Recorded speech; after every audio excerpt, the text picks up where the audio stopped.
Continuamos con el estudio de la serie de la carta del apóstol Pablo a los Efesios.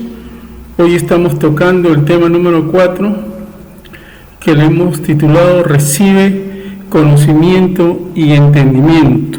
Texto base, Efesios capítulo 1, del 15 al 23.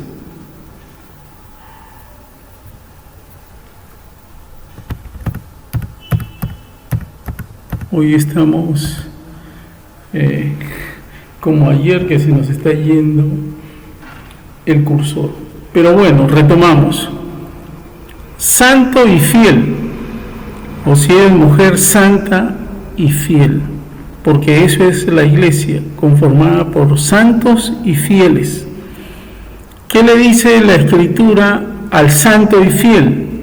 Conoce a Dios y entiende que su poder actúa a tu favor. Como siempre, vamos a parafrasear hasta donde se pueda el texto, o si no, vamos a utilizar nuestra capacidad de síntesis. Su fe en el Señor Jesús, su amor para con todos los santos, versículo 15, hace que dé gracias y los recuerde en mis oraciones. 16.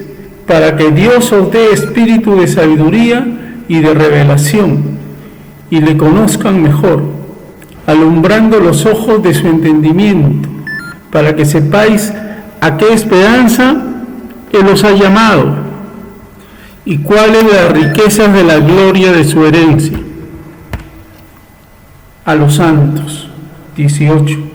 Y el gran poder de Dios que actúa en favor de los que creen. 19, primera parte. El poder de Dios que ha sido revelado en la resurrección y la exaltación de Cristo mismo, diríamos, y hasta en la glorificación, del 19b hasta el 23. Y eso también lo podemos confrontar con Romanos 8, versículo 11. Las citas quedan para que usted pueda confrontarlas. Entramos al desarrollo del tema. Lo hemos dividido en dos partes, del 15 al 17 y del 18 hasta el final. La primera parte tiene que ver con el conocer mejor a Dios, para conocer mejor a Dios. El apóstol empieza hablando de la iglesia en Éfeso. ¿Qué dice el apóstol? El apóstol Pablo resalta en la iglesia en Éfeso su fe en el Señor Jesús y su amor a los santos, dando gracias sin cesar y haciendo memoria de ellos en sus oraciones, por su fidelidad a Dios. Versículos 15 y 16. Ojo que esto es clave. Muchas veces nosotros dejamos pasar esta parte pensando que solamente se trata de algo formal, o de alguna formalidad o de algún saludo. Pero si nosotros hacemos un análisis mucho más riguroso del texto, nos vamos a dar cuenta que lo que está haciendo el apóstol al escribir a la iglesia en Éfeso no es para corregir nada, sino más bien para invitar a la iglesia en Éfeso a que vaya al paso de la perfección. ¿Por qué? Porque él está diciendo su fe en el Señor. Eran maduros en la fe del Señor Jesús. Y su amor a los santos, porque la base del cristianismo es la fe en Jesucristo, y también que la raíz y el cimiento sea el amor que viene de Dios. Y el amor es para el prójimo, o sea, para los santos y para Dios. Entonces, ¿dónde está expresado el amor a Dios? En la fe en el Señor Jesús. Entonces, la iglesia de Éfeso tiene las bases bien claras. Entonces, mirándolo desde ese punto, hay que entender lo siguiente. Por eso es que el apóstol dice, dando gracias sin cesar y haciendo memoria de ellos en sus oraciones por su fidelidad a Dios. No, eso es un agregado ya. E intercede ante el Dios de Jesús el Cristo. ¿Por qué dice el Dios de Jesús? Porque Jesús es el que viene en misión. Si bien es cierto, Él es Dios y se despoja, como dice el capítulo 2 de Filipenses, los 10 primeros versículos, se despoja de su condición de Dios y se hace hombre. Por eso es que dice, intercede ante el Dios de Jesús el Cristo, ¿no es cierto? El Padre de gloria, que le dé espíritu de sabiduría. O sea, teniendo las bases, la iglesia de Éfeso, para ir a la perfección, entonces el apóstol les escribe y intercede ante Dios para que les dé espíritu de sabiduría y revelación en el conocimiento de Él. ¿Qué quiere decir cuando dice espíritu de sabiduría y revelación en el conocimiento de Él? La sabiduría empieza por temerle a Dios. La sabiduría empieza por sencillamente honrarlo a Dios. Y la revelación en el conocimiento de Él es a través de las Sagradas Escrituras para conocerle más a Dios. ¿Con qué propósito? Con el propósito de adorarlo a Dios. Por eso es que a la última parte estamos nosotros diciendo, el apóstol discierne que la iglesia en Éfeso está preparada. Claro que ya está preparada. ¿Para qué? Para perfeccionar su adoración a Dios por medio del conocimiento de la palabra eterna. Por eso es que está pidiendo espíritu de sabiduría y revelación en el conocimiento de Dios. Entonces, muchas veces nosotros tomamos los versículos del 17 hasta el final, pero mutilamos el 15 y el 16, pero el 15 y el 16 es la base para que se pueda cumplir del 17 hasta el final, en cuanto a la oración para la iglesia. Y es allí donde muchos estamos fallando. Entender lo que nos ha dado, ¿no es cierto? Primero es conocer y ahora es entender. Conocer al Dios, ¿no? Y Padre, y pedirle, ¿no? Sabiduría y revelación, ¿no? Ha dicho la primera parte, y la segunda va a decir entender lo que Él ha hecho en favor de la iglesia. Entender lo que nos ha dado. 18 al 23. Y entonces, ¿qué pide en la segunda parte el apóstol por la iglesia de Éfeso que ya está preparada para ir a la perfección? Porque el cristiano nunca se debe de conformar. Yo esto lo aprendí de un siervo de Dios en Lima, ¿no? Don Gerardo Navarro, ¿de acuerdo? ¿No? Del grupo de jóvenes adultos. Él siempre decía, hay que tener un santo descontento. Y es así. Y entonces él pide, entonces si nosotros tenemos un santo descontento, vamos a ser como Moisés. Porque a pesar de que Moisés estuvo en un ministerio temporal, y como lo describe el apóstol Pablo, de muerte, sin embargo, él nunca abdicó y dijo que él quería ver la gloria de Dios. Y el creyente nunca se debe de conformar, el Hijo de Dios nunca se debe de conformar. Por eso es que el apóstol se da cuenta, discierne lo que está pasando en Éfeso y les escribe y les dice, vayan al perfeccionamiento. Por eso es que toda iglesia tiene que pedir ir al perfeccionamiento. Y entonces acá él, en la segunda parte de la oración, dice, el alumbrar los ojos de nuestro entendimiento para que comprendamos claramente a qué esperanza Dios nos ha llamado, a una esperanza gloriosa, a una esperanza real, verdadera, auténtica, que cuando Dios la promete, se cumple. Entonces, si nosotros entendemos eso, lo vamos a tener, como dice el apóstol en el capítulo 6, como el yelmo en la cabeza. La esperanza de la salvación la vamos a tener como un yelmo. Nada, ni la circunstancia, ninguna circunstancia va a cambiar de nuestra mente que tenemos una esperanza gloriosa en Cristo Jesús y que para eso Él nos ha llamado. y también para que entendamos cuáles son las riquezas de la gloria de su herencia a los santos. Este punto es importantísimo.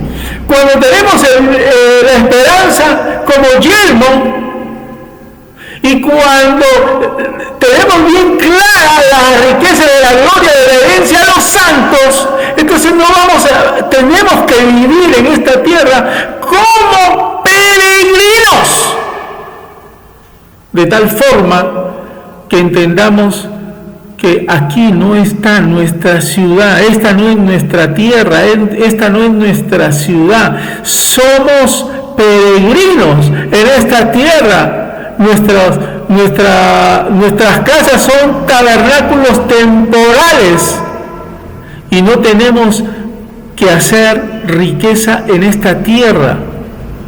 No hagáis tesoros en la tierra donde la orina y el orín corrompen, y donde los ladrones minan y hurtan, para no estar afanosos en querer sencillamente ganar el mundo. Como dijo Jesús, ¿de qué le vale al hombre ganar el mundo si pierde su alma?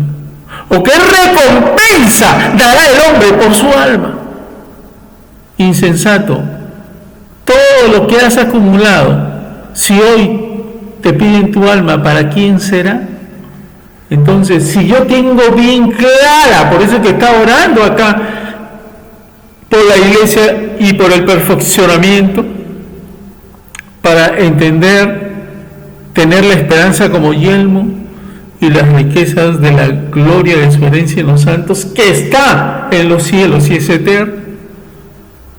Y por último, algo que es fundamental aquí, entender cuál es el gran poder de Dios que actúa en favor de los que creen según la operación de su fuerza. Entender cuál es el gran poder de Dios que actúa en favor de los que creen según la operación de su fuerza. El poder de Dios no se ha ido. El poder de Dios está con nosotros. Si somos en iglesia y le creemos, el poder de Dios está con nosotros. No es teoría, es realidad. Yo le podría dar muchos ejemplos, pero es cuestión de tiempo. Si me da, le voy a dar un ejemplo de lo que me ha sucedido la semana pasada.